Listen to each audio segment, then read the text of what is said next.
यह एक बहुत ही ऐतिहासिक और महत्वपूर्ण प्रसंग है। बुद्ध के जीवन की यह वास्तविक घटना हमें बताती है कि कैसे बौद्ध धर्म में महिलाओं के प्रवेश का मार्ग खुला। माता महाप्रजापति गौतमी और भिक्षुणी संघ की स्थापना। भगवान बुद्ध को ज्ञान प्राप्त हुए कई वर्ष बीत चुके थे। उनके संघ में हजारों पुरुष भिक्षु थे, लेकिन उस समय तक महिलाओं को संघ में शामिल होने की अनुमति नहीं थी।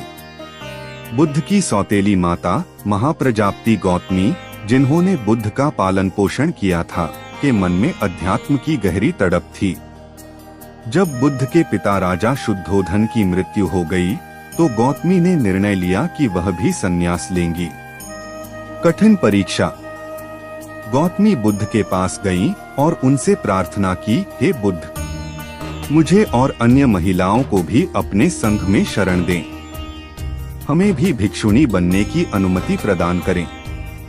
बुद्ध ने 3 बार उनकी प्रार्थना को अस्वीकार कर दिया। उन्होंने कहा, गौतमी, महिलाओं के लिए घर त्याग कर वन में रहना और भिक्षुणी जीवन जीना अत्यंत कठिन होगा। लेकिन गौतमी ने हार नहीं मानी।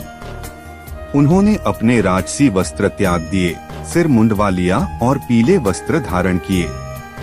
उनके साथ शाक्य वंश की 500 अन्य महिलाएं भी थीं। वे सभी नंगे पैर कपिलवस्तु से वैशाली तक मीलों पैदल चलकर बुद्ध के पास पहुंची। आनंद की मध्यस्थता। जब वे वैशाली पहुंची, तो उनके पैर सूज चुके थे और वे धूल से भरी थीं। बुद्ध के प्रिय शिष्य आनंद ने उन्हें इस अवस्था में देखा तो उनका हृदय भर आया। आनंद बुद्ध के पास गए और बोले, हे बुद्ध, क्या एक महिला में वह क्षमता नहीं है कि वह कठिन तपस्या करके निर्वाण मोक्ष प्राप्त कर सके? क्या बुद्धत्व केवल पुरुषों के लिए है? बुद्ध ने उत्तर दिया, नहीं आनंद, महिलाओं में भी निर्वाण प्राप्त करने की उतनी ही क्षमता है जितनी पुरुषों में। तब आनंद ने कहा, तो फिर उन्हें संघ में प्रवेश क्यों नहीं दिया जा रहा? माता गौतमी ने आपका पालन पोषण किया है, क्या उन्हें धर्म की शरण नहीं मिलनी चाहिए? ऐतिहासिक निर्णय।